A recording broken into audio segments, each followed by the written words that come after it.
I chose to create a conference for the disabled students of Coventry to let them know what help was out there. I chose this self-motivated project for my work experience as I felt it would give me experience while showing me what my strengths and weaknesses are, what I need to develop, and give birth to new ones.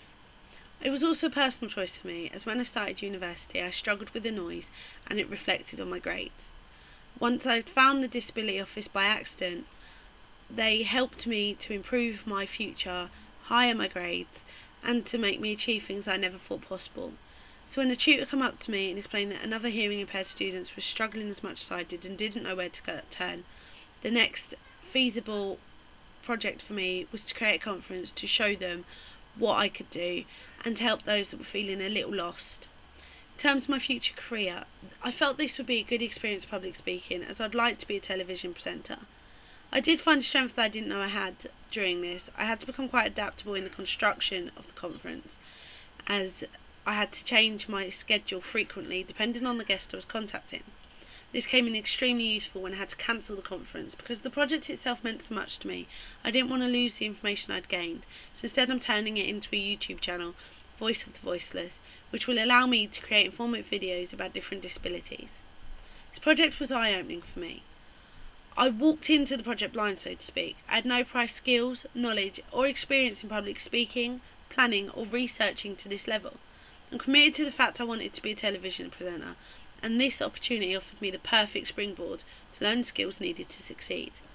I naively thought the research aspect of this project would be the easiest, but I soon found it was quite difficult, as there were so many different disabilities that I needed to ensure I included, and to find guest speakers to talk about each of them. I still believe research is one of my strengths, but I researched each disability thoroughly, and the information is now proving useful for the planning of my YouTube videos. I think, looking back, that I should have distributed my time more efficiently. I was so enthusiastic on the content of the conference that I forgot the details of the date and the time of the conference. It was originally planned for the 29th of April, however due to the royal wedding I had to change it to April 14th, but in hindsight I should have researched the university dates before I booked my time. This was in the middle of Easter break, meaning that students, teachers and education authorities wouldn't be able to attend. It also meant that the Disability Office were finding it hard to find a member of staff that wasn't on holiday. I originally aspired to having celebrities attending, but I soon found that this would not be possible. Instead, I started looking for inspirational people and students instead, as I thought that this would mean more to the people who came. Although I did get an email from the CBBC presenter Kerry Burnell saying although she couldn't attend my conference, she sent me a quote for the students to have. Even after I decided I would focus on normal people, I still found finding guests the hardest part of the conference. I emailed, texted, rung and contacted so many people and agents that I thought I'd have too many people for the conference. However, this view changed when I realised many of them don't reply to the emails, or said they were too busy. There was a positive in this though. I did learn how to communicate with different people in different circles, like students, agents and guests, and made a friend out of Tony Giles, an author who has travelled the world despite being completely blind and 80% deaf. Throughout the organisation, I found the skills that I thought were strengths were not as developed as they could have been, and the way I approach challenges has now changed. I now plan backwards from the deadline date, leaving me enough time to create and fix mistakes, and to complete all tasks without feeling overwhelmed. But I still have a long way to prepare for my chosen career. But I feel I'm more knowledgeable about what aspects have to change. If I was given another chance to create the conference, I think I'd research the amount of work that has to go into it, and get a small team, because I think it'd become too big to handle singly. I was shocked to find my skills were not as developed as I first thought. I'm still unprepared for the industry I'm getting into, but the three main skills that I've developed intensely are my organisation. Whilst I was always quite organised in my planning, the organisation needed to create a conference was something I'd never encountered before. Not only was I juggling my schedule, I was distantly juggling other people's schedules, such as guests and speakers, as I needed to plan the conference around their needs. I found that a little notebook helped me in this. I was keeping track of who had contacted, who had replied, and what appointments and meetings I had planned. I still have quite a long way to go with my organisation, as I still now need to find out how to plan different assignments at the same time. And I did find it hard to gather interest. The interest I did gather, I didn't organise or plan enough to give myself a budget. I didn't plan for the money it would cost to keep bringing people in. Before I cancelled, I was planning on paying for a few people's tickets, hotel room and meal for the few days. My communication was given a unique opportunity to grow, and I feel it has. I've learned different communicative approaches needed, and I've also learned to adopt a more persistent approach. While I still spend a lot of time ringing potential speakers, I also rung those that I'd emailed to invite and tried to convince them that they really should attend.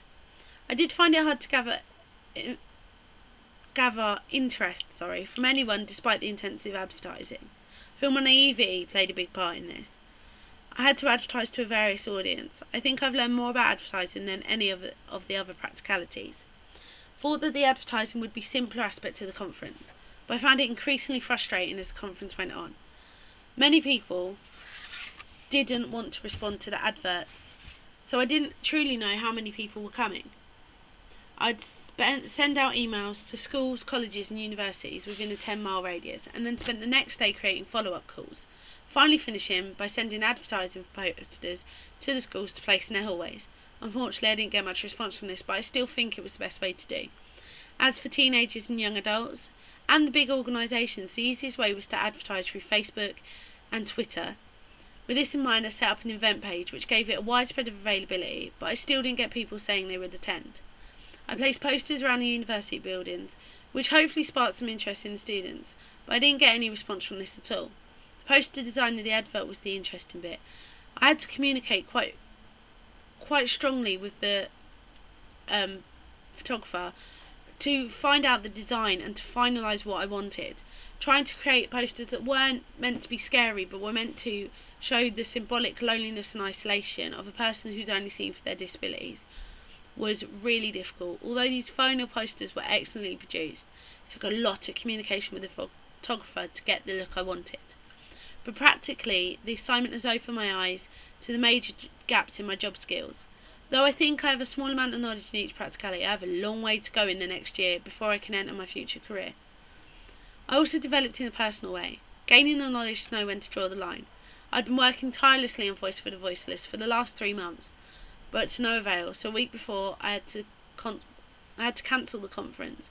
Though I took this personally, I soon learned that I could reach more people through YouTube if I just researched really hard, which is what I'm currently doing.